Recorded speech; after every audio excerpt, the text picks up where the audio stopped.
tout le monde. Bonjour tout le monde, bienvenue. On va laisser une petite minute pour que tout le monde arrive. Nous sommes nombreux aujourd'hui. Alors, je pense qu'on va pouvoir se donner la chance d'attendre un tout petit peu.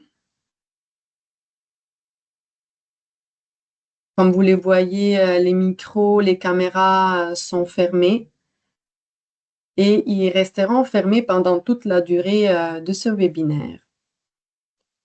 Vous pouvez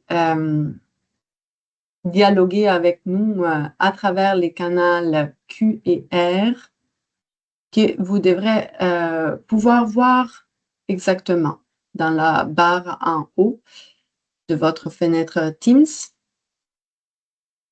Nous allons prendre les questions et nous allons y répondre oralement. Vous pouvez voir en message épinglé avec l'hyperlien vers les règles de l'appel. Et aussi vers les règles générales communes du FRQ et les règles générales du programme de bourse du calque.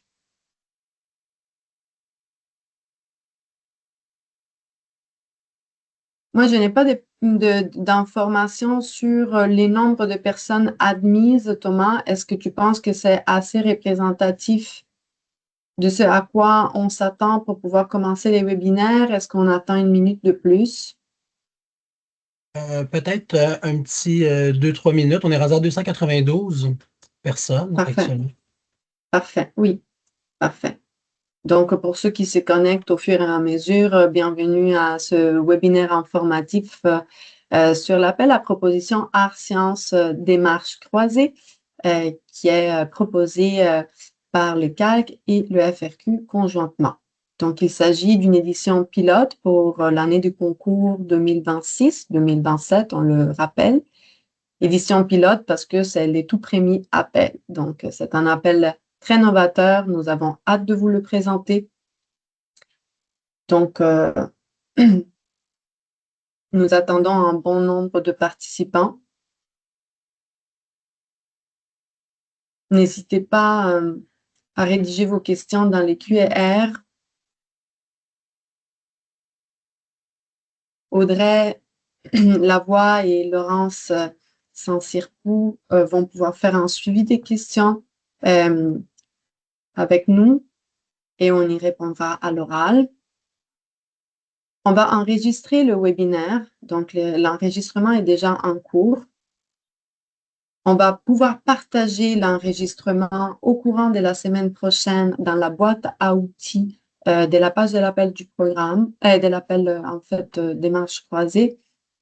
La période de questions-réponses à la toute fin sera coupée, donc vous allez pouvoir trouver principalement la présentation de l'appel.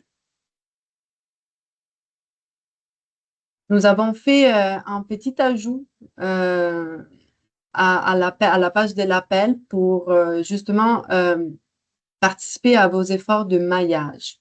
Vous avez déjà probablement parcouru les règles et vous savez que donc c'est de votre responsabilité quelque part de trouver votre partenaire artistique ou scientifique pour former les duos qui ensemble élaborent la proposition. Mais on veut contribuer à vos efforts de maillage et nous avons mis sur place un outil. Il s'agit d'un bottin qui sera disponible jusqu'au 21 avril et l'hyperlien vers ce bottin a été ajouté aujourd'hui en prévision du webinaire dans la page web de l'appel, tout en haut dans la note importante. Donc, pour mieux suivre le webinaire, je vous encourage à ouvrir en même temps aussi cette page de l'appel. Vous pouvez aller y cliquer dessus. L'objectif de cet outil-là est de pouvoir insérer vos coordonnées, vos données personnelles, vos coordonnées et brièvement décrire l'intérêt de recherche qui artistique et scientifique qui vous pousse à vouloir participer à cet appel-là et donc donner ensuite la possibilité aux scientifiques, aux artistes de pouvoir vous repérer dans ces répertoires qui vous sera envoyé après les 21 avril. Donc, vous allez devoir donner en fait les consentements tout en inscrivant vos données. En fait, en inscrivant vos données personnelles, vous donnez d'emblée votre consentement.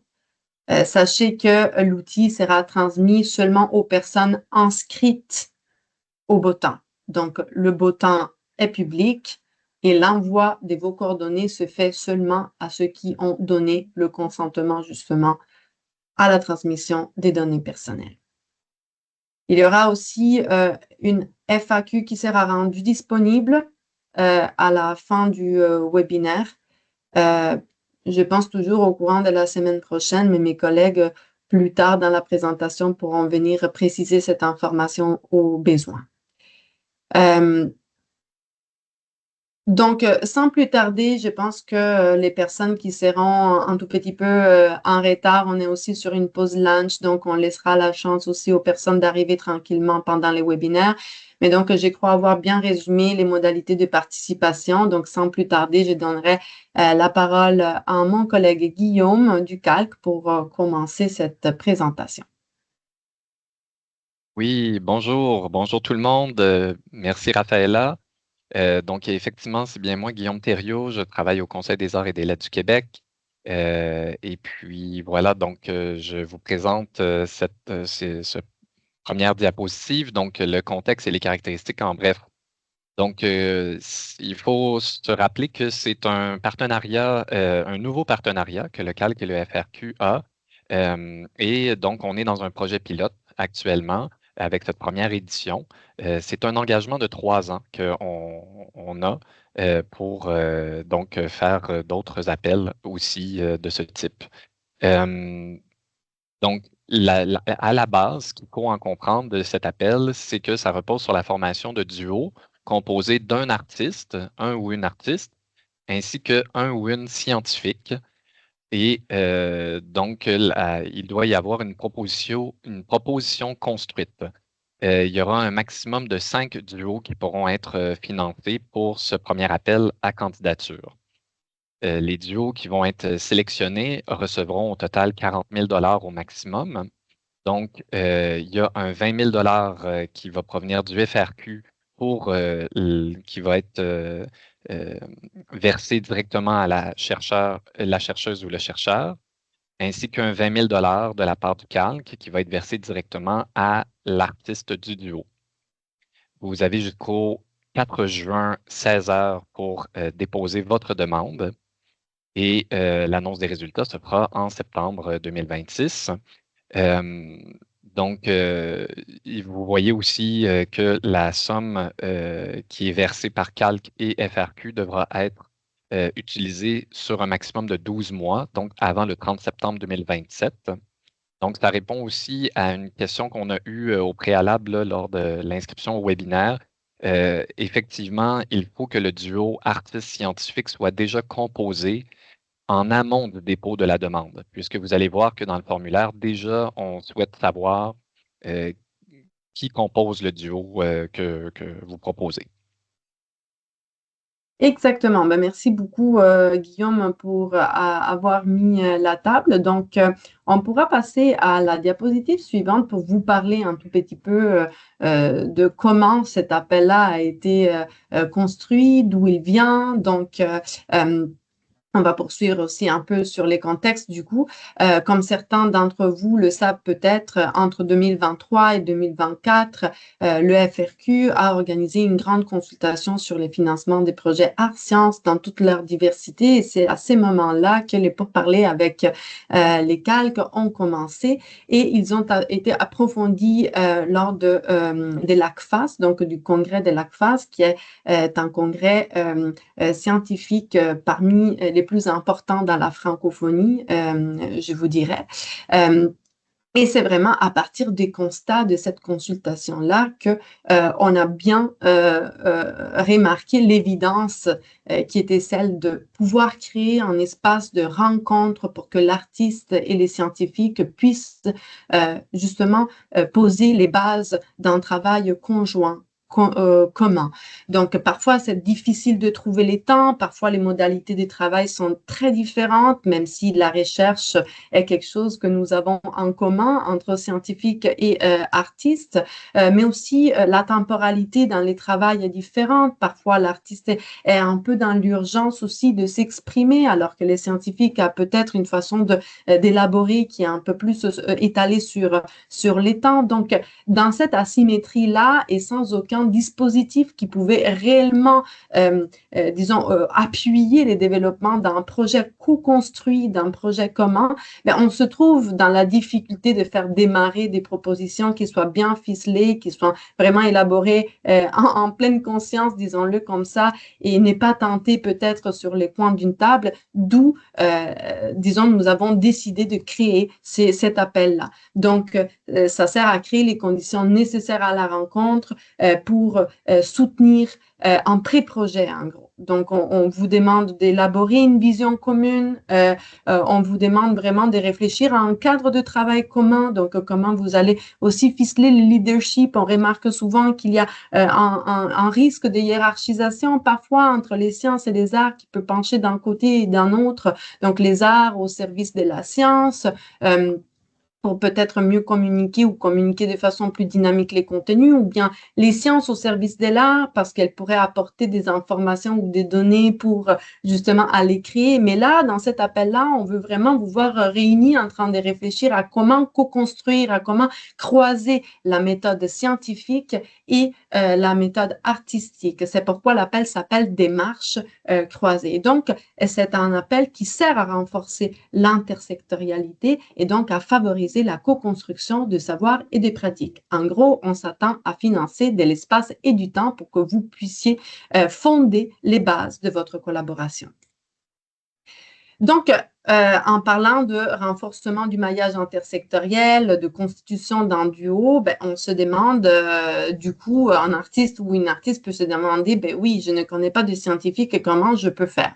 Bien évidemment, la recherche sur les web est toujours la première source d'information en espérant que nos contenus francophones soient très bien découvrables.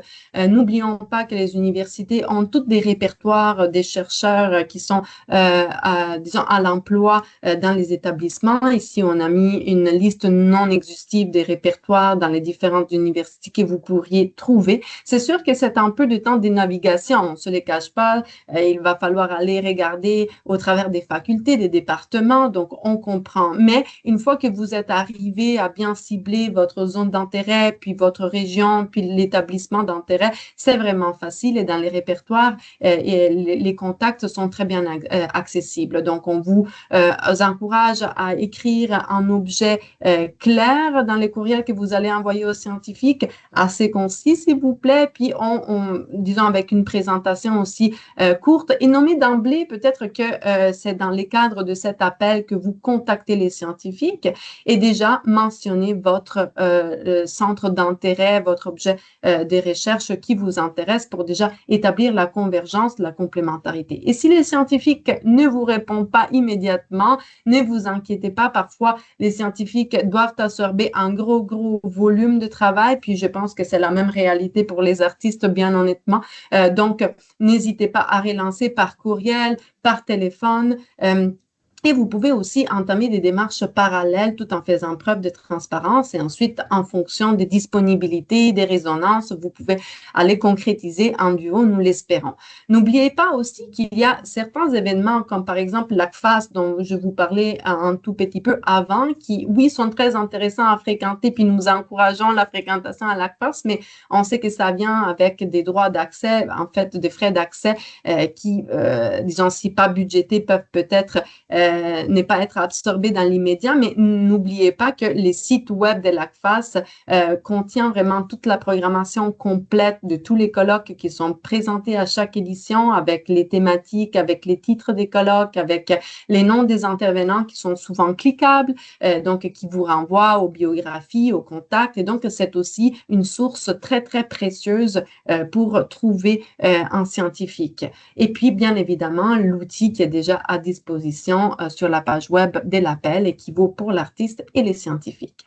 Et Guillaume, comment on ferait pour trouver un artiste ou une artiste si on est un scientifique? Oui, alors, chère Raphaëlla, effectivement, on peut répondre à ça en disant, effectivement, ce qui existe du côté science, ça existe aussi pas mal du côté artiste, dans le sens que ça se structure surtout, à mon sens, selon deux aspects principaux. Le premier, c'est les conseils régionaux de la culture. Donc, il faut savoir qu'au Québec, chaque région administrative a son propre conseil régional. Donc, vous pouvez voir ici là, que, il y a un réseau qui s'appelle le réseau Culture 360 sur lequel vous pouvez aller visiter, que les membres de ce réseau-là sont tous les conseils régionaux de la culture. Donc, vous pouvez aller voir les sites web de chacun en plus et voir qui sont les membres, quelles sont les activités qui ont lieu bientôt en lien avec, c'est ça, les artistes et les organismes artistiques de ces régions-là en particulier, donc qui sont peut-être de vos voisins. Ensuite, l'autre aspect important, ce serait vous le voyez ici, une liste non exhaustive d'associations artistiques professionnelles du Québec. Donc là, de façon pan-québécoise, il y a des associations qui représentent les artistes principalement selon leur discipline artistique. Donc, selon si on est surtout en cinéma ou en théâtre ou en littérature ou etc. Donc, vous voyez ici des noms d'associations. Donc, bien sûr, chacune a son site web que vous pouvez regarder. Généralement, ils ont même des fois des bottins avec des membres et tout. Donc, là encore, vous pouvez aller examiner ça, les contacter au besoin pour voir là, s'il n'y a pas des artistes là, qui pourraient être intéressants à contacter. Alors, voilà. Pour la suite, j'irai donc, une fois qu'il y a ces premiers contacts qui sont faits avec, vous êtes artiste, puis là, vous avez des premiers contacts avec un scientifique ou vice-versa, ben là, après, c'est à savoir, pour déposer une demande, qu'est-ce qu'on recherche, le calque et le FRQ? Ben, vous le voyez ici, donc les objectifs, c'est surtout, le mot principal, c'est des propositions inédites, donc des propositions originales et à la fois pour vous-même et pour nous. Donc, c'est ça qu'on recherche de prime abord. Là, ensuite, vous le voyez, les objectifs, c'est pour encourager les rapprochements art-sciences menant à l'émergence de nouvelles pratiques de recherche pour une plus grande diversité de démarches d'exploration et d'idéation au Québec. Ensuite, deuxième objectif, permettre de développer des dynamiques de leadership partagées entre scientifiques et artistes autour de démarches de recherche communes. Et finalement, l'autre objectif, c'est, tel un incubateur d'idées ou un banc d'essais, créer un espace pour accroître la maturité et la qualité de liens art-sciences en soutenant dès le début l'élaboration d'un projet co-construit par des scientifiques et des artistes. Donc là, après, on a eu déjà des questions sur, oui, mais à quoi vous attendez ensuite, là, au final, là, on reçoit l'argent, on fait le projet, mais c'est quoi le projet? Vous attendez à quoi à la fin de ces étapes-là qu'on aurait soutenu? Ben, vous le voyez, donc les livrables peuvent être variés, mais c'est pas nécessairement on ne s'attend pas à une œuvre toute terminée, toute faite, diffusée devant le public, etc. Là. On est plus dans, en fait, une documentation du processus, puisque le processus est le résultat attendu pour cet appel. Donc, si vous comprenez, donc on a ça peut être une documentation qui est par écrit, mais ça peut être aussi plutôt visuel ou en vidéo, ou etc. Donc là, ce sera libre à vous de voir comment vous souhaitez là, donc documenter ce processus que vous avez eu de maillage entre, c'est ça, artistes et scientifiques. Et puis, est-ce que je Exactement. voudrais... Ah C'est oui, ça. Donc, excuse-moi, Guillaume, vas-y. juste pour terminer en disant que Ben, on le sait, on s'attend à ce qu'il y ait une variété de propositions qui soient très créatives et tout ça. Donc, les livrables eux-mêmes, au final, qui nous seraient remis à la fin du projet, pourraient être aussi dans des formes créatives là, en soi. À toi. Parfait, merci Guillaume. Donc oui, je voulais aussi insister sur en fait les premiers objectifs lorsqu'on parle de stimuler une plus grande diversité de démarches d'exploration et d'idéation au Québec. C'est bien pour cela que à votre question récurrente, est-ce que vous pouvez nous donner des exemples précis de propositions qui pourraient être admissibles pour avoir une idée? Ben, on voudrait pas trop en serrer des biais, en fait, dans votre capacité créative à faire des propositions, parce que l'objectif en soi aussi de cet appel-là est vraiment de venir stimuler la diversité. Donc, on se rend compte qu'on ne pourrait pas fournir une liste complètement exhaustive de toutes les propositions que vous pourriez faire, parce que c'est un appel ouvert à toutes les disciplines artistiques et scientifiques, parce que les possibilités d'émaillage sont infinies et donc on ne voudrait pas vous restreindre ou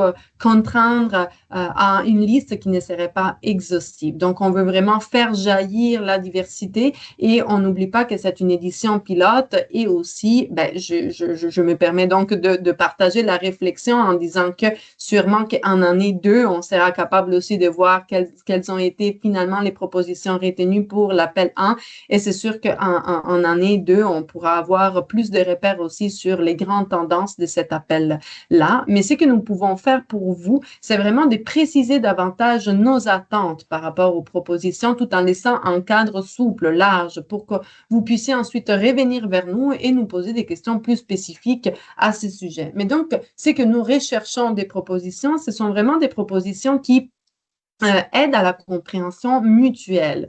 Il faut comprendre que c'est un pré-projet. C'est un pré-projet dans lequel un scientifique et un artiste qui n'ont jamais collaboré à croiser leur méthode de recherche et leur démarche artistique s'y penchent pour la première fois. Donc, déjà, en partant, on sait très bien que l'un des défis principaux, c'est celui de ne pas avoir un langage commun, un vocabulaire commun, donc il va falloir construire ensemble. Est-ce qu'on se comprend vraiment quand on parle de quoi parle-t-on au juste et puis comment on fait pour commencer un dialogue qui soit durable dans les temps, de quels outils on se dote. Donc, l'idée de travailler ensemble, c'est aussi de faire de la lumière, apporter un nouveau regard sur des enjeux qui sont existants des deux côtés, qui sont partagés, mais qui ne sont pas envisagés, abordés, approchés de la même façon nécessairement. Donc, on s'attend vraiment à un objet commun de recherche.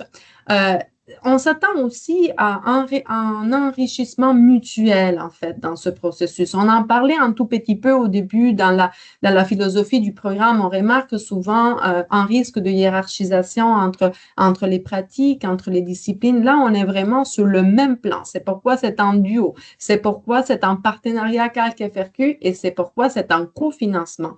Donc, on s'attend vraiment à une collaboration active, équitable. On veut le moins possible d'instrumentalisation dans ce rapport-là. Donc, c'est vraiment une convergence, c'est vraiment un croisement des méthodes artistiques et scientifiques. Donc, on s'attend à une relation de réciprocité avec des retombées qui peuvent aller tant d'un côté que de l'autre. D'au moins dans cette première phase. Ensuite, les trajectoires de développement de ce pré-projet vous appartiendront après cette première phase. Si finalement, les duos souhaitent poursuivre une démarche qui penche plus sur le côté scientifique ou qui penche plus sur le côté artistique, ben c'est tout à fait possible.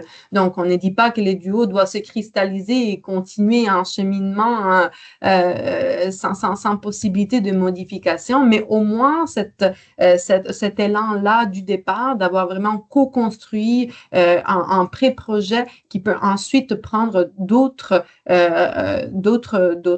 formes, ben, on souhaite vraiment le recevoir pour voir s'il y a cette possibilité de construire un projet commun avec une possibilité de développement, mais comme je vous disais, sans pression, parce que les trajectoires de développement peuvent être multiples et on en parlera ensuite.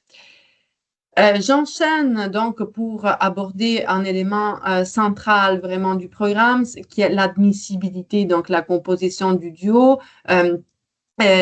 Pour être membre scientifique, on doit recevoir un chercheur de statut 1, 2 ou 3 selon les règles générales communes du FRQ. Je pense que les définitions sur les statuts sont disponibles à partir de la page 6 de nos règles générales communes. Alors, je vous invite, pour ceux qui sont moins familiers, à aller vraiment se documenter. Et pour l'artiste, l'appel s'adresse aux personnes artistes professionnelles qui répondent aux conditions d'admissibilité du programme général de bourse, du calque et aussi précisément au volet exploration et recherche. Guillaume, tu me dis si je donne la bonne information. C'est bon. Parfait, c'est oui. En fait, on veut préciser que les seuls responsables de l'admissibilité du membre scientifique est le FRQ et les seuls responsables de l'admissibilité du membre artiste professionnel est le calque. Donc, le FRQ ne se prononce pas sur l'admissibilité de l'artiste et vice-versa. Aussi, on s'attend à ce que la participation soit individuelle. Je pense que Guillaume pourra vous donner plus d'informations un peu plus tard pour nuancer un tout petit peu cet aspect parce qu'on a reçu beaucoup de questions à ce sujet.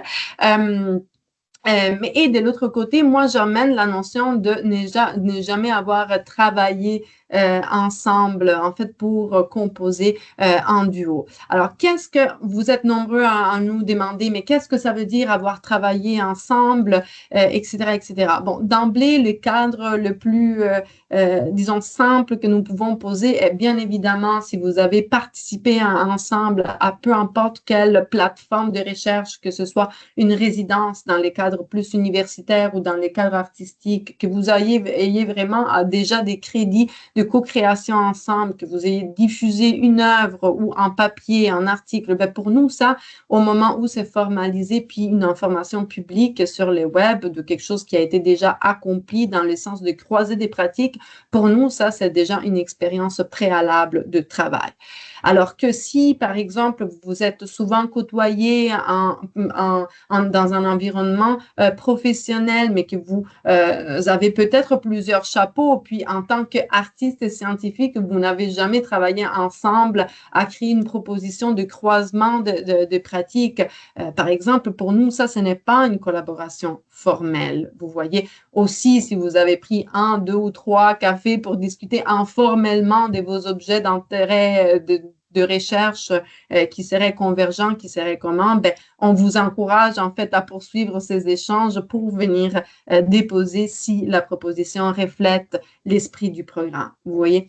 Donc, en plus du duo, on donne la possibilité d'ajouter des personnes en appui. Les personnes en appui sont des personnes qui détiennent des savoirs, des expertises, des compétences spécifiques qui peuvent être vraiment apportées au duo de façon ciblée, ponctuelle. Donc, il ne s'agit pas du tout de construire une équipe autour du duo. Et ça, c'est vraiment un aspect très important de la demande parce que vous pourriez être pénalisé si vous pensez que les personnes en appui servent déjà à composer toute une équipe autour. Donc, on ne s'attend pas à avoir une immense liste de personnes en appui. La personne en appui peut être potentiellement basé à l'international, mais ce n'est pas nécessairement quelque chose à laquelle on s'attend, dans le sens où il faut vraiment démontrer en quoi cette expertise-là se trouverait à l'international plutôt qu'au Québec. Puis, pour ce qui est du FRQ, vous allez pouvoir trouver à la section 8 des règles générales communes aussi la règle quant à la rémunération en termes d'honoraires d'une personne experte, donc collaboratrice, qui se retrouverait à l'international parce qu'il y a un barème à ne pas dépasser pour que la dépense soit admissible. Pour les personnes en appui, si vous êtes personne en appui, vous n'avez pas de nombre limite de duos auquel vous pouvez apporter votre appui. Donc, ça, c'est quand même une possibilité intéressante. Toutefois, quand vous portez une demande avec un artiste, ben, vous pouvez porter une demande seulement, même chose pour l'artiste. Donc, en gros, ça veut dire que l'artiste ne peut pas déposer deux demandes en même temps avec deux scientifiques différents et vice-versa. Le scientifique ne peut pas déposer deux demandes différentes avec deux artistes différents en même temps. Je termine en parlant du double profil. En fait, il y a dans certains cas des personnes qui peuvent être admissibles en tant que membre scientifique parce que leur statut de chercheur 1, 2 ou 3 est valide selon les règles générales communes du FRQ. Et en même temps, ils ont aussi une pratique artistique professionnelle qui est reconnue par les calques et qui les rend admissibles au calque comme membre artiste. Donc, dans ce cas-là, la personne peut choisir le rôle de son choix au sein du duo artiste ou scientifique. Je passe ensuite à l'inadmissibilité des membres. La seule limite que nous avons posée, c'est vraiment dans les cas des chercheurs créateurs qui peuvent se prévaloir d'un statut 1 tel que décrit dans la version la plus récente des règles de la programmation d'appui à la recherche création du FRQ. En fait, on veut vraiment maximiser les potentiels de rapprochement et de croisement des pratiques art sciences. Donc, en soi, un chercheur créateur peut participer comme membre artiste s'il a, disons, s'il est reconnu comme admissible au calque, mais pas comme membre scientifique. Donc, je te laisserai la parole pour l'inadmissibilité dans les cas du membre artiste, Guillaume.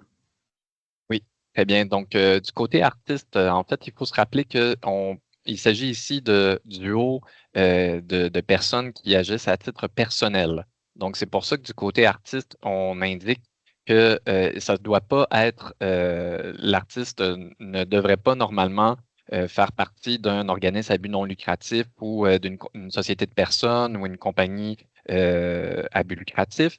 Mais par contre, si elle l'est, il faut démontrer que le projet se fait à titre personnel et non pas en lien avec cette compagnie ou cet organisme-là. Là, des précisions peut-être de ce côté-là. Si vous êtes dans une société en nom collectif ou bien sinon dans une compagnie par action, donc à but lucratif, à plusieurs actionnaires principaux, ben, là, c'est possible que vous soyez considéré comme inadmissible.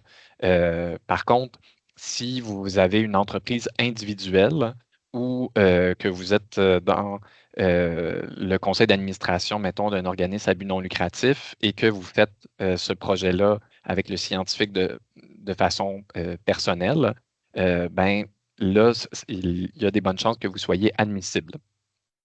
Donc, voilà pour ça.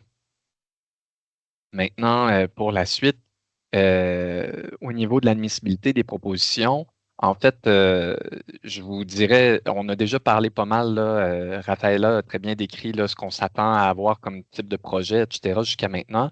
Moi, j'attirais votre attention surtout sur ce qui est inadmissible comme type de proposition.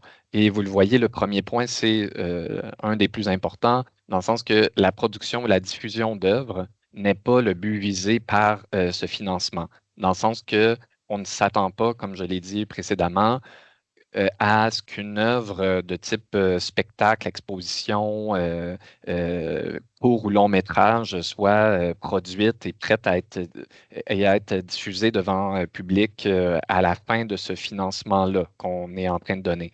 On est dans une étape plus haut que ça dans le processus habituel, là, le continuum de création d'une œuvre. Donc, si en plus, si le projet est de nature essentiellement didactique ou pédagogique, si c'est le démarrage d'une entreprise, en fait, qui est visée par cette proposition-là, ou si c'est, comme je l'ai dit, un projet qui, dans le fond, va servir vraiment de façon claire et directe à un groupe légalement constitué en compagnie ou en société de personnes, qu'il soit à but lucratif ou non, ce ne serait pas admissible comme proposition. Donc, comme ça le dit à la fin donc, de cette diapositive en jaune, c'est attendu que la proposition est une amorce de démarche commune et non un projet abouti prêt à être déployé. Donc, venons maintenant à la présentation de la demande. Donc, dans le cadre de cette édition pilote, c'est vraiment dans l'environnement FRQ que les dépôts devra se faire. Donc, techniquement, c'est la responsabilité du chercheur et de son établissement gestionnaire d'acheminer la demande via le portail FRQNet en s'assurant que toutes les pièces requises soient bien jointes au formulaire dans les formats demandés. Ceci dit, on s'attend vraiment à ce que la demande soit élaborée et rédigée conjointement entre les scientifiques et l'artiste. Disons que l'artiste ne doit pas se faire un profil dans le portail FRQNet pour pouvoir participer à cette co-construction. C'est pourquoi je vous ai mis ici une liste de nos gabarits modèles qui sont déjà disponibles dans la page de l'appel, dans la boîte à outils. Si vous êtes en fait dans la page en ce moment même, je vous encourage à l'ouvrir, à ouvrir les petits menus déroulants dans le bas, boîte à outils, et de pouvoir peut-être télécharger au fur et à mesure les gabarits pour avoir une meilleure image de ce dont on va parler. Donc, on a déjà un aperçu du formulaire de demande qui va vous permettre de voir le cadre général, en fait, qui est demandé. Vous allez devoir déposer un résumé de votre proposition ainsi qu'un texte de 6 pages. Alors, on a divisé ce texte en 3 sections. Donc, pour chaque section, on a aussi établi un nombre maximal de pages. 3 pages la première section, 2 la deuxième et 1 pour la dernière. Donc, on va pas rentrer dans tous ces détails parce que bien honnêtement, l'appel est très bien détaillé. Mais on vous prie tout simplement de prêter attention au format dans le sens où on vous demande vraiment de rendre très clairement visibles les sections dans votre texte pour que vous ne soyez pas pénalisé en phase d'évaluation. OK?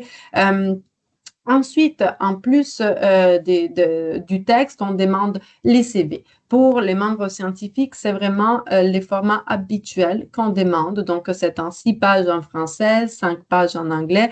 Vous pouvez télécharger les gabarits, mais il n'y a pas de surprise. C'est vraiment ce qu'on a habituellement la façon de demander.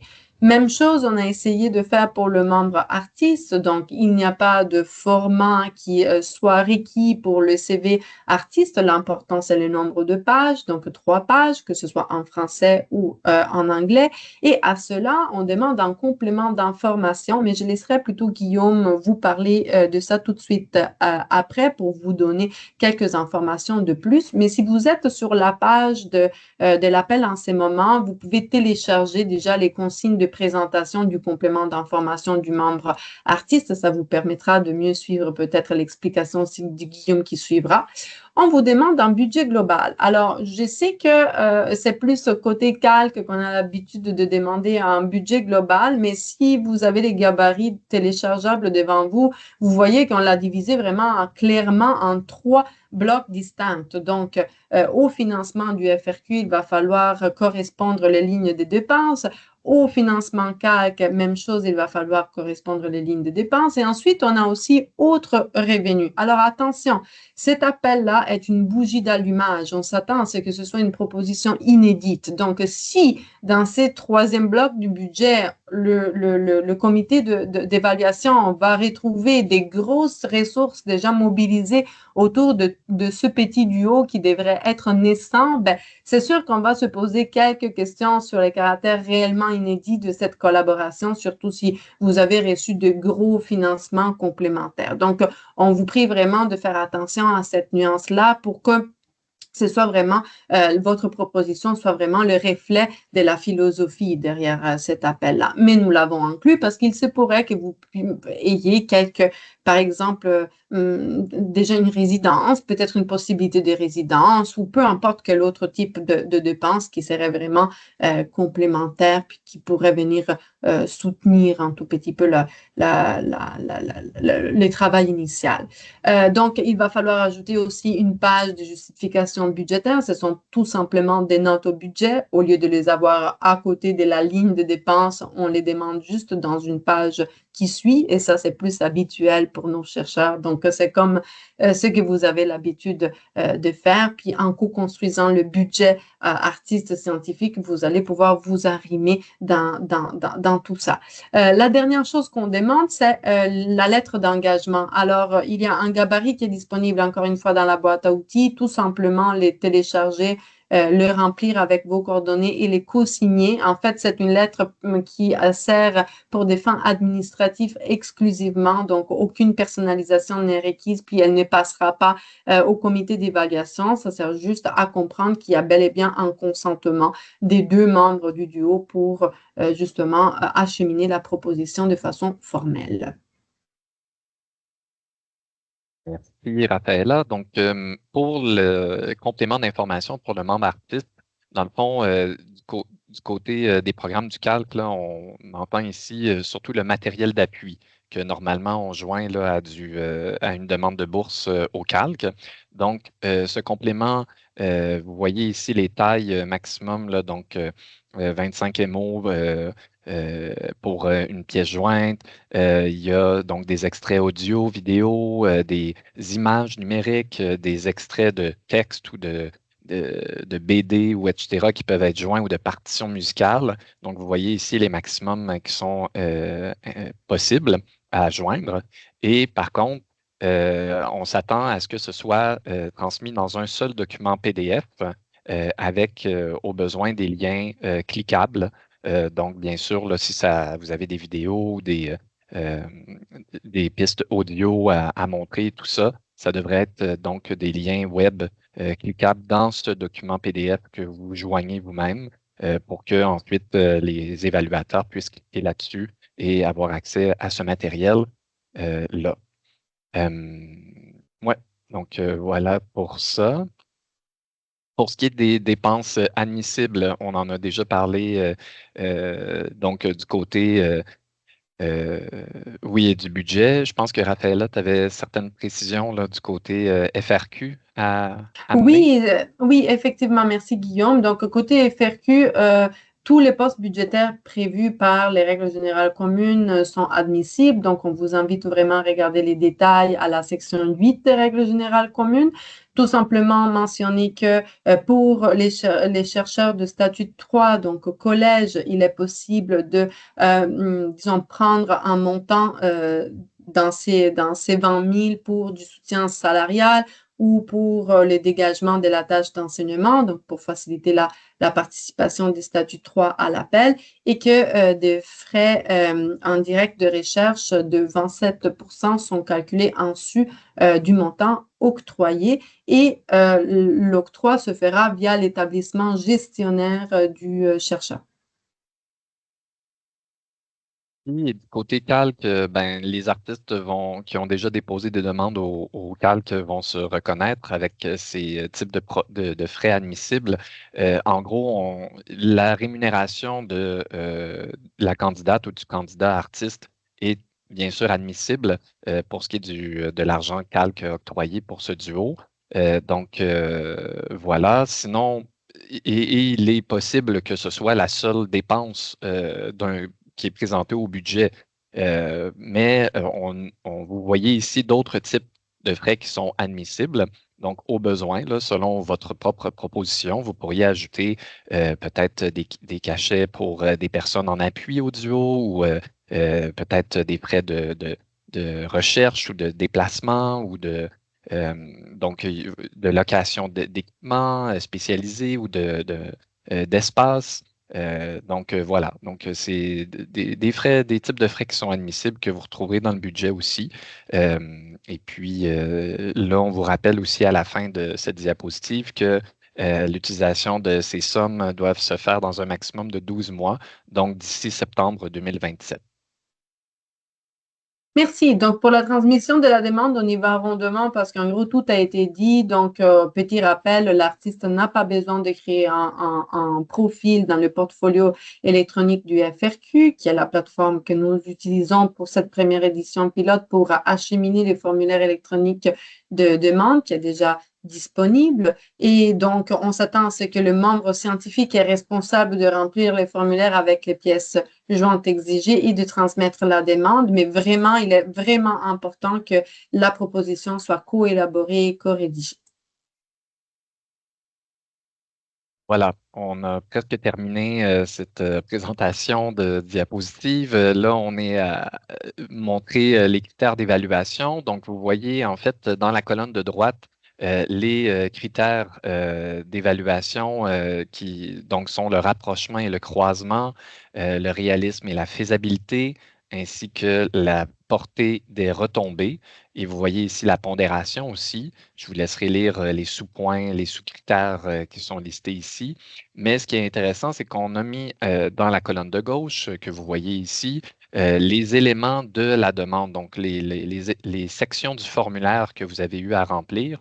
Vous voyez un peu le lien qu'il y a entre où est-ce que, dans le fond, les évaluateurs vont évaluer les critères en regardant quoi comme type de document ou de section. Donc, ça peut vous être utile là, pour comprendre comment va être utilisé le formulaire et les documents que vous joignez, comment ça va être utilisé par les membres du comité d'évaluation. Et on précise que l'objet d'une recommandation du comité pour le financement d'un duo, ça sera pour faire l'objet de cette recommandation du comité, il faudrait que la proposition, donc la demande, obtienne une note globale minimale de 80 pour ces critères-là. Mais comme on vous a dit au tout début, c'est un maximum de 5 duos qui pourra être soutenu. Donc, il n'est pas garanti que vous obteniez du financement de la part du CALC et du FRQ à partir du moment que vous avez cette note-là, mais au minimum, il va falloir que les duos sélectionnés aient une note globale minimale de 80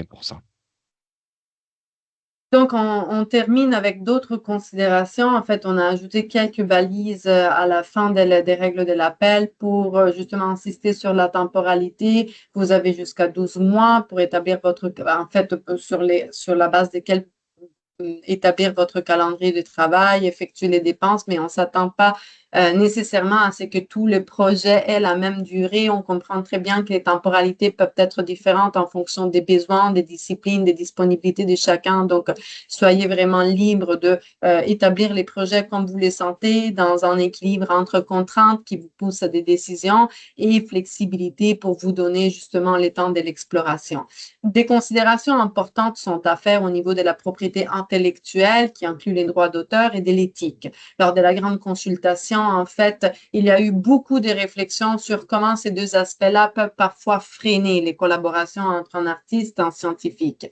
À ce stade-ci, comme il s'agit d'un pré-projet, comme il s'agit vraiment d'une phase de démarrage, on ne s'attend pas nécessairement à ce qu'il y ait des profondes questions de propriété intellectuelle ou d'éthique qui pourraient empêcher en fait le projet. Mais ce qu'on fait en ce moment, c'est vraiment d'ouvrir un espace et de se doter des ressources nécessaires pour pouvoir les aborder, les anticiper, les décortiquer, puis les réfléchir ensemble et créer un cadre de travail commun pour gérer ces aspects-là qui pourraient surgir dans une phase successive et qui pourraient potentiellement freiner les développements et l'essor du projet rendu à une autre étape du développement. Donc, sachez que vous pouvez recourir à un accompagnement externe aux besoins et que ces frais sont admissibles à votre budget. Aussi, dernier point sur les conflits d'intérêts, essayez vraiment le plus possible d'éviter les conflits d'intérêts dans la proposition et du duo, en fait, dans la composition même. Et si vous avez des questions, des doutes, nous sommes là pour répondre à vos questions. Donc, voilà, je vais arrêter les partages d'écran. Excellent, merci beaucoup. Et puis, avant de commencer les questions-réponses, on avait déjà reçu des questions de la part des gens qui s'inscrivaient au webinaire. Donc, on a sélectionné quelques questions qui semblaient être particulièrement intéressantes à discuter maintenant.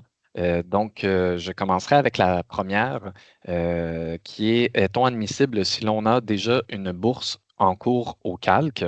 Donc, la réponse à cette question-là, c'est, en fait, si on est en attente d'un rapport d'utilisation de bourse de votre part, il est possible que non, vous ne soyez pas admissible parce qu'il faudrait d'abord remettre le rapport d'utilisation de bourse pour le projet qui serait déjà terminé.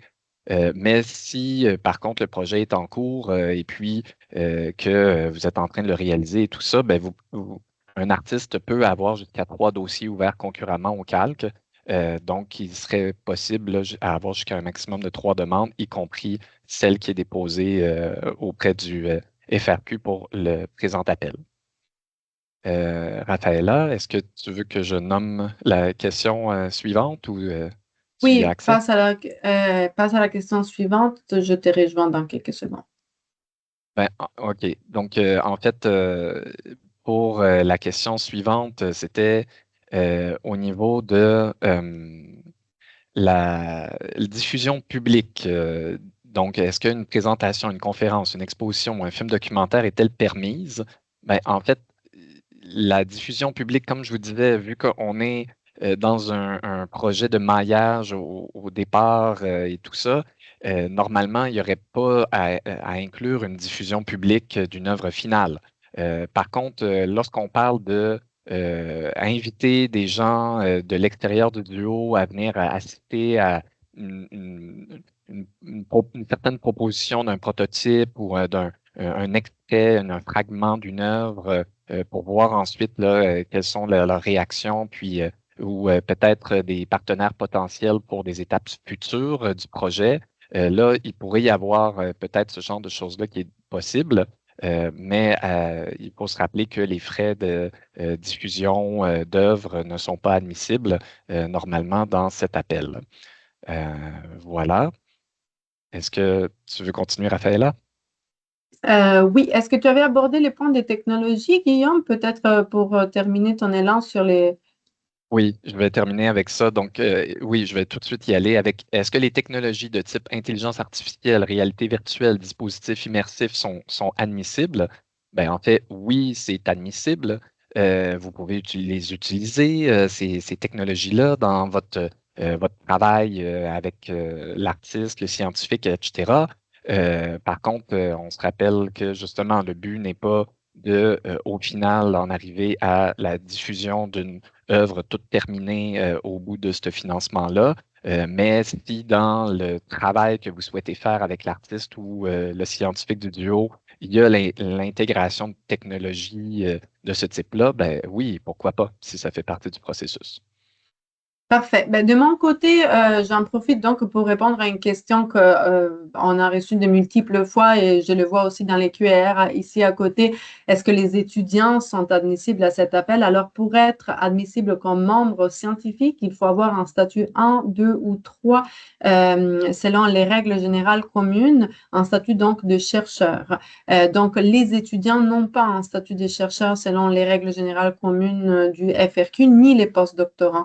Donc, je vous invite vraiment à aller ouvrir les règles générales communes à partir de la page 6 pour voir le descriptif du statut 1, 2 ou 3. L'appel est ouvert à toute discipline, toute thématique, je vous rappelle, pour donc répondre à nouveau à cette question-là. On avait aussi une question sur les partenaires étrangers, donc je pense qu'on a bien situé les possibilités de collaboration.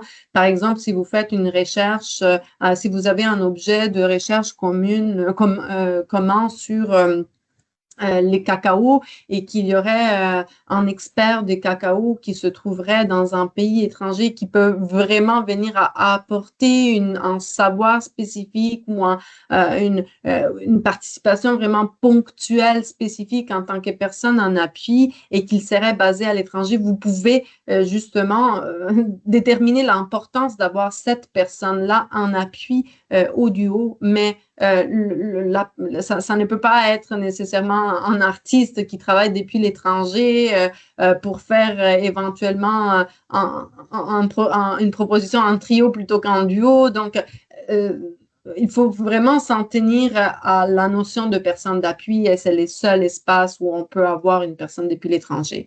Je ne sais pas, Guillaume, si tu voulais nuancer ou si c'est assez Oh, c'est bon. parfait. Donc, il y aura une fac officielle, comme on l'a dit. Je ne sais pas si Marie-Pierre, à ce niveau, tu voulais rebondir. Ben moi, j'avais envie de juste préciser en termes d'étudiants versus chercheurs et tout ça. En fait, c'est un poste de professeur dans un établissement gestionnaire reconnu par le FRQ qui est nécessaire. Je sais qu'il y a plusieurs artistes qui connaissent pas trop justement nos statuts. Donc, vous êtes peut-être en train de vous demander, mais est-ce que la personne qui est dans une entreprise privée que je connais, qui est scientifique ou qui a qui est reconnue par l'ordre des ingénieurs, donc qui est scientifique aussi, en fait, non. Le profil chercheur reconnu par le FRQ est assez précis. c'est vraiment un poste de professeur. Donc, si vous allez sur les sites web des établissements, professeur adjoint, professeur associé, mais vraiment, pour commencer à savoir est-ce que possiblement cette personne-là est un scientifique au sens du FRQ, c'est un peu dans ce sens-là. Fait que je voulais juste comme le nuancer parce que c'est sûr que dans les établissements, les chercheurs vont le savoir là, s'ils répondent aux statuts 1, 2, 3, mais je me disais, je me mets d'un point de vue artiste, est-ce que cette personne est un scientifique que je pourrais aller rencontrer? Donc, je voulais juste préciser ça. Puis je voulais peut-être aussi, on a parlé de cumul du côté du calque, du côté du FRQ. Le cumul de financement, en fait, c'est supposé être une proposition inédite qui n'a pas été faite nulle part ailleurs. Donc, il ne devrait pas y avoir de problème de cumul si vous avez d'autres financements FRQ en ce moment de manière cumulative. Donc, si vous avez un doute, écrivez-nous avec votre code très spécifique, puis on va pouvoir le regarder. Donc, je m'arrêterai là, Ravella. Oui, donc je ne sais pas, Laurence, Audrey, vous pouvez me donner un Oui, cue sur oui. les cœurs? Bien sûr. D'abord, je sens qu'il y a beaucoup de gens qui vont nous quitter bientôt là, parce qu'il est presque 1 heure. Je voulais juste revenir sur le fait qu'il va y avoir une foire aux questions, une FAQ qui va être disponible sur la page du programme. Fait que ce faisant, la plupart des questions qui sont dans le chat qui concernent entre autres les collaborations antérieures, l'admissibilité des scientifiques, l'admissibilité de l'artiste, tout ça, ça va faire partie de la foire aux questions. Ça va être disponible sous peu sur le site du FRQ, sur le site de l'appel. Fait que ça, vraiment, l'entièreté des questions vont pouvoir être répondues là, avec la foire aux questions. Je vous invite aussi à retourner vers le site de l'appel où il y a beaucoup, beaucoup de réponses aux questions qui sont posées. Parmi celles qui sont peut-être un petit peu plus spécifiques, qui ont été posées dans le chat, parce que c'est ça, je voulais aussi rappeler qu'on ne prendra pas les questions à l'oral, vu qu'on est plus de 300 personnes. Ça se passe vraiment là, à l'écrit, puis on va toutes les compiler, vos questions. Fait que ça, c'est certain. Il y avait une question qui revient souvent, c'est peut-il y avoir un artiste et 2 scientifiques, ou peut-il y avoir 2 artistes et 1 scientifique qui composent le duo? Marie-Pierre? J'étais en train de demander à Audrey si elle était là. Donc, est-ce que tu peux répéter la question? Oui, est-ce qu'il peut y avoir un artiste et 2 scientifiques ou 2 artistes et 1 scientifique qui composent le duo? On est vraiment là, dans l'idée d'un duo au cœur d'une proposition. Donc, nous, on s'attend à ce que 2 individus aient à la rencontre un de l'autre. Et on comprend qu'à l'intérieur de ça, il peut y avoir des besoins en appui. C'est pour ça qu'on a donné la possibilité d'inclure d'autres personnes, puis d'être très explicite, de dire, ben moi, j'ai besoin d'un metteur en scène pour 3 heures. Mais il est vraiment important, puis je veux que vous compreniez que j'ai tout ce qu'il faut là, pour être capable de faire cette exploration-là. C'est un exemple que je prends. Donc, oui, c'est possible que 2 scientifiques soient impliqués, mais on veut vraiment qui est le scientifique principal qui va aller à la rencontre de l'autre, qui va passer du temps, qui va explorer, et qui est le scientifique qui vient de manière ponctuelle. Donc, ça serait un peu comme ça que je répondrais. Puis du côté du calque, Guillaume?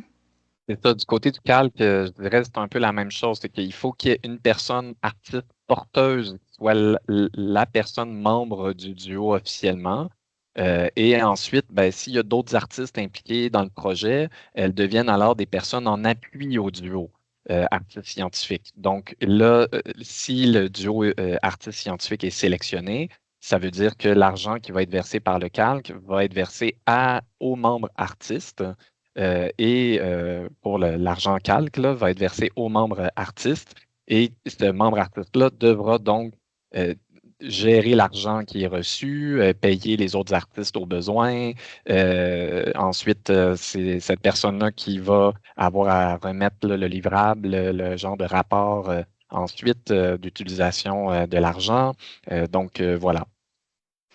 Parfait. Je passerai à une deuxième question. Est-ce que la bourse, la subvention peut s'appliquer à des projets qui sont déjà en cours? S'il y a déjà l'amorce de quelque chose entre un artiste et un scientifique, est-ce que c'est ce programme-là qui est approprié pour financer ces projets-là? Donc, l'idée, c'est vraiment pré-projet. Si vous savez déjà ce que vous avez envie de faire, vous n'êtes pas dans une phase exploratoire. Donc, c'est vraiment, je pense que c'est là où on est capable de se dire, peut-être que je veux rajouter une phase exploratoire parce que je ne suis pas certaine que c'est vraiment ce projet-là qui vaut la peine d'être fait, ou peut-être que je n'ai pas encore pris en considération à quel point je pourrais croiser ma pratique avec l'autre personne, j'ai jamais eu le temps d'y penser de toute façon. Et là, j'ai une opportunité de le faire. OK, wow, j'ai envie de ça, sachant que ça probablement va changer tout le projet après. Il va être très différent une fois que vous allez avoir fini d'explorer ensemble. Ça, tout à fait. Donc, c'est pas parce qu'il y a une présence d'idées initiales ou de projets qui avaient été pensés que vous ne pouvez pas vous permettre de venir, je dirais presque, oser tout repenser ou tout recadrer en vous donnant le temps. Donc, c'est ça ici qu'on essaie de faire. Espace, temps, essayer d'être audacieux, d'aller plus loin avec vos liens hors sciences. Et Puis, Guillaume? ce que j'ajouterais là-dessus, c'est que il existe une panoplie de programmes déjà existants du côté CALP et du côté FRQ qui peuvent soutenir déjà des projets hors sciences. Donc, si vous avez des projets, puis là, vous entendez notre webinaire, puis vous faites « Ah, zut, ça ne fonctionne pas » ou « ça ne semble pas être vraiment la philosophie », bien, peut-être que regarder les programmes CALC ou les programmes FRQ autres qui sont existants, il y a des chances que ça soit admissible et que vous puissiez déposer dans ces autres programmes. Parfait. Merci beaucoup. Puis, à la fin, là, juste comme un petit wrap-up, là, il y aurait 2 rappels qui seraient pertinents qu'on fasse, ou en tout cas pour lesquels on a des questions. Est-ce qu'on peut rappeler où se trouve le lien pour le bottin? Comment s'inscrire si on veut aller manifester notre ouverture à créer un duo? Puis, la dernière chose, c'est le contact quand on a des questions particulières ou qu'on veut poser des questions sur le programme. Où est-ce qu'on va pour trouver nos réponses pour des questions vraiment précises? C'est vraiment la page du programme qui est votre allié, là. On l'avait mis en lien au début. Le bottin est au début, note importante. Donc, vous allez voir, nous, tous nos programmes ont une espèce de bandeau. Donc, ça, c'est vraiment en résumé, tout ça. Et la prochaine chose que vous allez voir, c'est une note importante. Et là, on a écrit qu'il y a un outil de maillage et que vous pouvez, en cliquant ici, montrer votre intérêt et tout ça. Donc, c'est là que ça se passe. Et il y a aussi une section contact. Pour nous, c'est super important passer par cet endroit-là parce que ça nous permet de se concerter. Nous, on veut s'assurer qu'on répond bien à vos questions. On a un mécanisme interne pour que le calque et le FRQ puissent avoir une conversation constante. Donc, pour nous, c'est super important. Le plus ça va passer par ce canal-là, le plus on va être capable de répondre efficacement, rapidement. Si ça se perd dans nos courriels respectifs et qu'on a de la misère à se l'envoyer, vous voyez, vous avez moins de chances que ce soit bien répondu. Donc, passer par la page du programme. De mon côté, moi, ça fait le tour des questions qui ont été posées là, dans le Q&A. Est-ce que, Audrey, tu voulais prendre la parole? Entre-temps, je peux peut-être dire, on nous a demandé si c'est un CV descriptif pour le fonds de recherche. Je l'ai vu passer un petit peu. Oui. Donc, c'est le nouveau CV descriptif. C'est pour ça qu'on est sur un 6 pages, 5 pages. Donc, c'est pas un CV comme un Canadien, ça n'existe plus.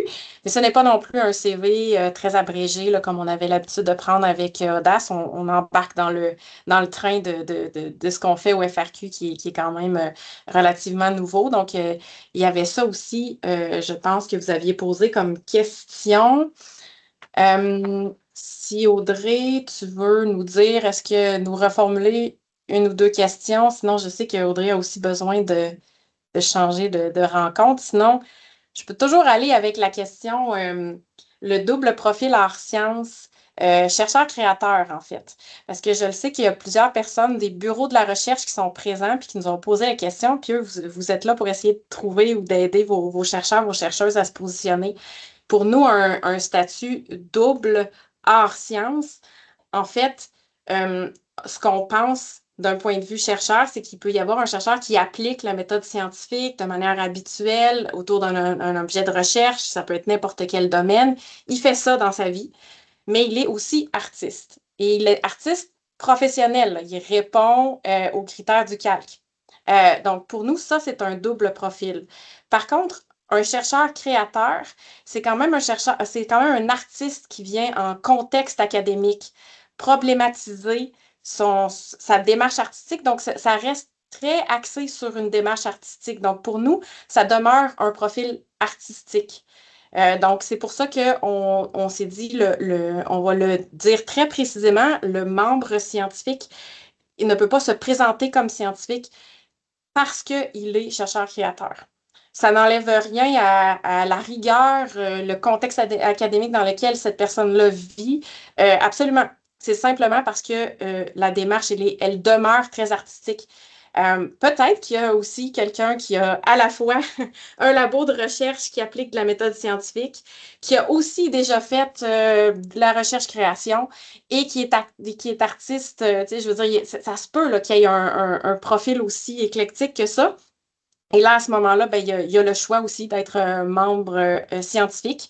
Je terminerai peut-être en disant que nous, c'est sûr que les rapprochements, un rapprochement hors science, c'est sûr quand on pense à ça, on s'attend à des gens qui connaissent peut-être moins le milieu un de l'autre. Par contre, un double profil, c'est sûr que de manière intégrale, cette personne-là est autant artiste que scientifique, connaît les deux mondes. Par contre, de la manière dont ça peut être présenté, je vais faire un mariage avec une personne qui ne connaît pas du tout un milieu ou un autre. Là, déjà, on est en train de nous parler qu'il y a un rapprochement. Puis on n'a pas voulu limiter. Ça veut dire quoi? On avait déjà essayé de parler un peu de familiarité, tout ça. La notion de comment on va se rapprocher, c'est à vous de nous l'argumenter, de nous le démontrer qu'il va y avoir un rapprochement. Donc, on laisse ça à votre bon jugement. Et donc, c'est la raison pour laquelle la seule chose qu'on a mis vraiment beaucoup de l'avant, c'est l'inédit. Si vous n'avez jamais travaillé ensemble.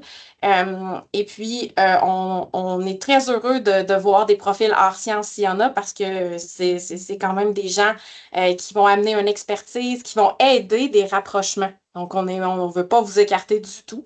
Donc, c'est tout à fait possible de choisir quel membre vous voulez être et de nous démontrer qu'il va y avoir un rapprochement très pertinent. Donc, je pense que ça, j'avais envie de vous partager ça parce que c'est sûr que ça a été au cœur du développement des règles de programme qu'on a fait ensemble avec le calque et le FRQ. Donc, en espérant que ça précise. Puis, je pense Je encore tout ce voulais, qui est. Oui, hmm, vas-y, Raphaëlla. Oui, Marie-Pierre, excuse-moi, je voulais pas t'interrompre sur ces sujets. vas-y. Je ferais émerger peut-être un autre sujet qui a été touché dans Super. les QR côté scientifique. Pouvez-vous préciser les statuts 1, 2 ou 3? C'est dommage que les chercheuses en sciences doivent être déjà une professeure rémunérée. Cet appel conviendrait bien aux personnes scientifiques de deuxième et troisième cycle de recherche en environnement. Bref, peut-être tout simplement préciser la rémunération du chercheur, parce que là, il n'y avait pas nécessairement les temps pour tout dire dans la présentation. Donc, peut-être mieux comprendre les mécanismes de rémunération des chercheurs en 2 ou 3, puis à nouveau faire bien la distinction entre statut étudiant, statut chercheur. Euh, je trouve que c'est un peu délicat. On ne va pas rémunérer à nouveau un professeur qui est déjà rémunéré. C'est une dépense non admissible. Puis peut-être dire un mot sur les statuts 3 parce qu'on a reçu aussi des questions très souvent à ce sens. Oui, tout à fait. Ben, en gros, le fonds de recherche, quand on essaie de stimuler la recherche, nos chercheurs principaux, nos chercheuses principales qui sont ceux qui mènent la recherche et qui ont derrière toute l'université, qui ont toutes sortes de capacités, donc pour que la recherche académique puisse se faire, ben, c'est des personnes reconnues, des professeurs, chercheurs, et ils sont rémunérés par leurs universités et par du financement différent du ministère de l'Enseignement supérieur.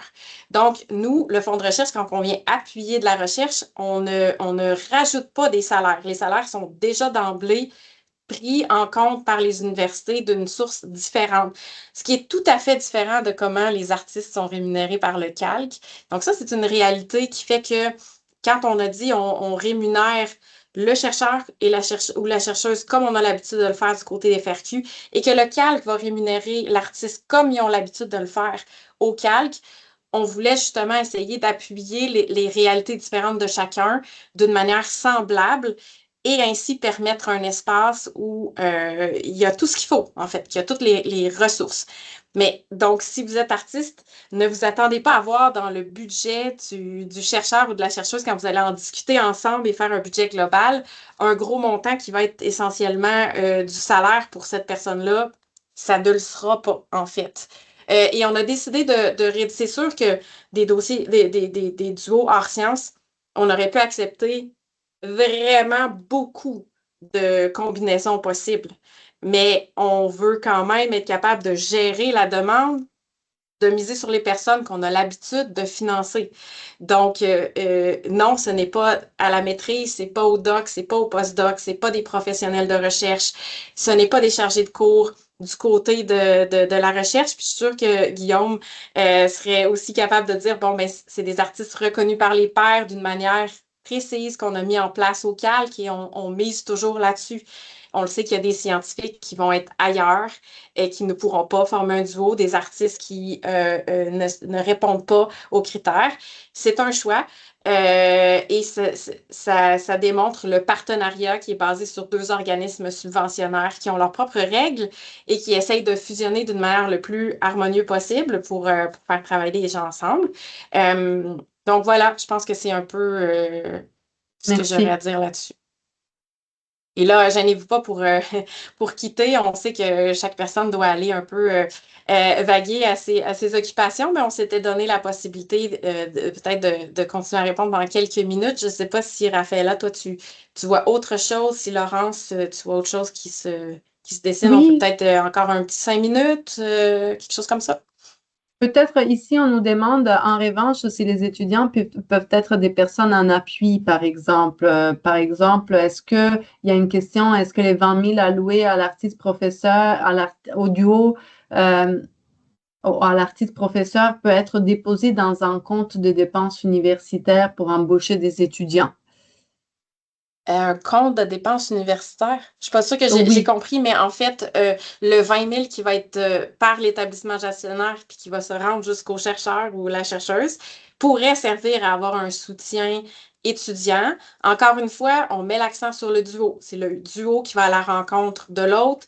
Donc, si c'était essentiellement de payer un postdoc qui va prendre une grosse place et qui va finalement donner une impression de trio, ça serait, pour le comité d'évaluation, ça serait compliqué de voir en quoi ça répond à l'esprit du programme.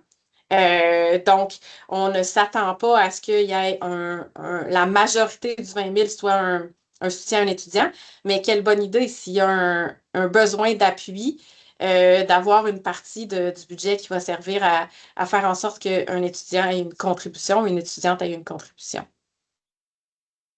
Guillaume? Guillaume. Par rapport aux notions d'étudiants, puis par extension d'artistes professionnels, je préciserai certains éléments. Donc, du côté artiste, du côté calque, les étudiants qui sont, donc, les personnes qui sont en train d'étudier dans une institution académique ou l'équivalent, habituellement ne seraient pas admissibles dans ce programme, surtout si, dans le cadre de cet appel, surtout si le projet d'étude, la proposition qui serait à financer est directement en lien avec les cours que la personne est en train de suivre ou la thèse ou le mémoire qu'elle est en train d'écrire dans un contexte académique. Il faudrait que ce soit, par contre, au calque, on a cette tolérance qu'une personne qui est actuellement en train d'étudier, donc comme étudiant, peut déposer une demande au calque qui est admissible en autant qu'il est évident et prouvé que la proposition qui serait à financer par le FRQ et le calque est distincte de son cursus académique qu'elle est en train de suivre. Donc, pour preuve, il peut même y avoir demandé une lettre du département ou de l'institution académique qui viendrait valider le fait qu'effectivement, cette proposition déposée au calque et au FRQ n'est pas en lien avec les cours qui sont actuellement suivis par la personne. Sinon, au-delà de ça, au niveau de qu'est-ce qu'un artiste admissible au calque, vous le verrez dans les règles et tout ça qui sont décrites déjà dans l'appel, mais habituellement, ce serait une personne qui est artiste professionnel, donc qui a eu avant la proposition qui est déposée au calque et au FRQ, aurait déjà des expériences professionnelles préalables. Donc, ça veut dire des œuvres qui auraient été déjà diffusées devant le public, où donc là, il y a bien sûr des particularités par discipline artistique, mais voilà, donc il faut on ne peut pas avoir qu'une pratique en amateur. Il faut que ce soit une pratique professionnelle. Il faut être reconnu par les pairs de son milieu artistique comme étant artiste professionnel. Il faut se considérer soi-même comme artiste professionnel. C'est ça. Donc après, si vous avez des questions au niveau de cette admissibilité, surtout si vous n'avez jamais déposé de demande de bourse au calque auparavant et que vous doutez de votre admissibilité, vous pourriez donc nous contacter là, à l'avance. Voilà. Il y avait Donc, une question sur un autre sujet qui a été moins abordé, ou en tout cas un petit peu, c'est la notion de conflit d'intérêts. Est-ce que des personnes qui se connaissent, ça constitue un conflit d'intérêts dans la création d'un duo? Oui, j'ai vu aussi passer une question sur les liens familiaux entre un artiste et un scientifique. Oui, je pourrais peut-être l'apprendre. Ben, en fait, un conflit d'intérêts, c'est quand un lien préexistant pourrait rendre compliqué la réalisation des travaux, amener de la tension, des variables supplémentaires, donc qui feraient en sorte que ça serait difficile de fonctionner, puis on s'en rendrait pas, ça serait comme un biais. Moi, ce que j'ai envie de dire, c'est si c'est professionnel, vous connaissez la personne, mais c'est professionnel, vous avez travaillé dans le même labo, c'est un artiste que vous avez rencontré quelques fois pour une raison professionnelle. C'est correct, c'est comme deux co-chercheurs qui vont travailler ensemble. La profession est là pour ça, pour qu'on se parle. Mais ensuite, quand c'est notre voisin, notre conjoint, notre conjointe, là, à ce moment-là, de travailler ensemble en tant qu'artiste et chercheur pour stimuler la recherche, stimuler la création, là, il peut y avoir une apparence de conflit d'intérêt. Il y a peut-être des manières de mitiger, de s'assurer qu'on met des cadres autour de ça, donc, puis de se dire, ben non, on va s'assurer que on peut le gérer. Donc, nous, on a la conduite responsable en recherche qui aborde ça d'un côté recherche. Il y a aussi les établissements gestionnaires qui ont des gens ressources pour se poser la question. Il peut même y avoir justement des honoraires prévus pour essayer de voir est-ce qu'on peut mitiger et tout. Sauf qu'en amont, il faut savoir s'il y a un conflit d'intérêt. Donc, peut-être que mon dernier commentaire ne fonctionne pas tout à fait. Donc, ça vaut la peine d'en parler, d'essayer de voir, d'aller vers d'autres personnes pour dire qu'est-ce que tu en penses? Est-ce que tu penses qu'il y a un conflit d'intérêt dans ce qu'on est en train d'essayer de produire? Donc, c'est ce que moi j'aurais à dire, mais je ne sais pas si les collègues ont autre chose à rajouter. Oui, peut-être que dans ces cas, vous pouvez nous écrire avec des cas de figure plus spécifiques. Puis Absolument. nous, on va s'assurer d'avoir des ressources, des hyperliens vers lesquels peut-être vous redirigez si on les a à disposition, ou des ressources même au sein des établissements universitaires que vous pourriez consulter gratuitement à travers le membre scientifique, par exemple, si c'est dans une configuration de ce type-là, et donc vous aider à cheminer là-dedans. Il y a peut-être une question concernant... Ah, excuse-moi, Guillaume, vas-y. même chose du côté artiste en général, que ce soit pour cet appel à projet en particulier ou pour d'autres programmes du calque. Le calque répond aux questions par rapport à ces programmes, mais si vous avez besoin de conseils pour la rédaction des demandes, pour trouver du financement, etc., là, la diapositive où j'expliquais là, comment trouver des artistes, là, donc dans le webinaire actuel, là, donc les conseils régionaux de la culture et les associations artistiques professionnelles sont d'habitude de bons conseils là-dessus. Vous pouvez les contacter, puis voir justement est-ce qu'il pourrait y avoir une aide de leur côté là, pour, c'est ça, là, de l'aide, conseil là, pour trouver du financement pour vos projets. On a aussi une question qui concerne les champs scientifiques. Est-ce que c'est que les sciences dures qui sont concernées? Est-ce que vous faites un tri? Est-ce qu'il y a un choix qui est fait parmi ces champs-là de spécialité? Non, tout secteur, toute discipline confondue, absolument. Mais ensuite, c'est à vous de démontrer le rapprochement, le potentiel de se rapprocher, et ça vous appartient complètement et aucune distinction sera faite. Il y a une demande de modification de notre outil de maillage, donc je ne sais pas s'il faudrait l'aborder en direct, mais dans les formulaires... C'est déjà OK, réglé. La OK, question a été ajoutée. Vous pouvez parler de vos intérêts de recherche au même endroit où vous parlez de votre intérêt pour le programme, en fait. Fait que c'est là, parfait, en fait, qu'il y a moyen de le faire, puis c'est déjà modifié dans l'outil. parfait, merci beaucoup.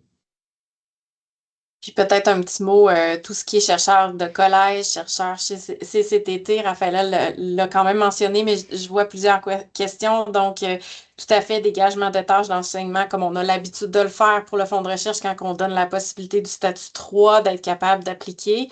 Donc, même chose qui s'applique ici, CCTT aussi, soutien salarial. Pour les artistes, un cégep puis un CCTT, c'est un centre de transfert technique qui est associé au collège, a une structure très différente de rémunération, en fait. Donc, ce que je vous ai dit tantôt, c'est université, centre de recherche et tout ça, c'est avec des sources autres. Mais quand on arrive au cégep et ces centres-là, ça prend de l'argent supplémentaire. Donc, oui, il y a des dégagements de tâches, d'enseignement et tout ça. Donc, vous allez voir, on les a vraiment précisés dans les dépenses admissibles. C'est comme d'habitude pour le statut 3. En parlant de dépenses admissibles, peut-être une toute dernière chose, je vois une question. Pourrait-on inclure une formation pour une personne participante à la recherche comme personne test qui viendrait observer avant, après ou autres dépenses liées à la formation? C'est le mot formation, je ne suis pas certaine, mais moi, je pense qu'en général, si vous avez besoin d'assimiler de la connaissance à travers une formation et que c'est très bien justifié, je ne crois pas qu'il y aurait de problème avec ça.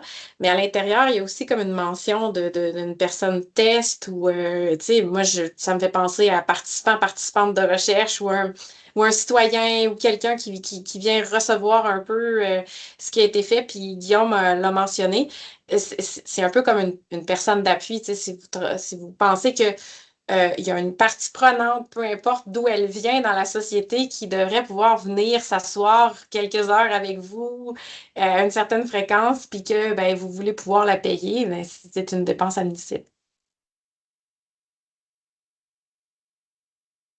Ça fait le tour de mon Peut-être qu'on côté, a je fait, pense. oui, c'est ça. Je pense qu'on a fait peut-être le tour de ce qui est général. Puis encore une fois, on était très nombreux, donc on ne pouvait pas aller dans les détails. Puis de toute façon, c'est toujours mieux de nous écrire avec vos cas spécifiques, toujours par la page du site web le plus possible, s'il vous plaît, comme ça on peut se concerter.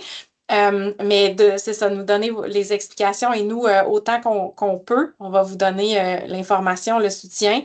Mais n'hésitez pas à parler entre pairs aussi, d'autres personnes que vous connaissez qui ont peut-être fait de l'art science, parce que nous, on ne pourra pas se prononcer sur est-ce que cette proposition-là est bonne, même est-ce qu'elle est dans l'esprit du programme. Aussi loin qu'on peut s'avancer, c'est que si c'est un projet que vous savez déjà ce que vous voulez faire, ben c'est sûr qu'on ne dirait pas que c'est dans l'esprit du programme parce que c'est un pré-projet. Mais au-delà de ça, le domaine, le sujet, le thème, on ne peut pas vraiment s'avancer là-dessus. Donc, n'hésitez pas d'aller vers vos pairs aussi. Puis si vous connaissez quelqu'un qui en a fait beaucoup, allez chercher des conseils, allez chercher des contacts. Donc, voilà. Ben, moi, je pense que j'aurais envie de dire merci à tout le monde. Merci pour le grand intérêt. Ça nous fait chaud au cœur. Ça nous a pris beaucoup de temps à mettre ensemble ces règles de programme-là. On est très fiers, mais d'avoir votre intérêt, c'est encore mieux. Donc, on vous souhaite bonne continuation. Et puis, on est là par courriel pour le reste. Et dans la foire aux questions, il y aura beaucoup de réponses aussi. Donc, voilà. Donc, bonne fin de journée à tout le monde. Très bien, merci beaucoup.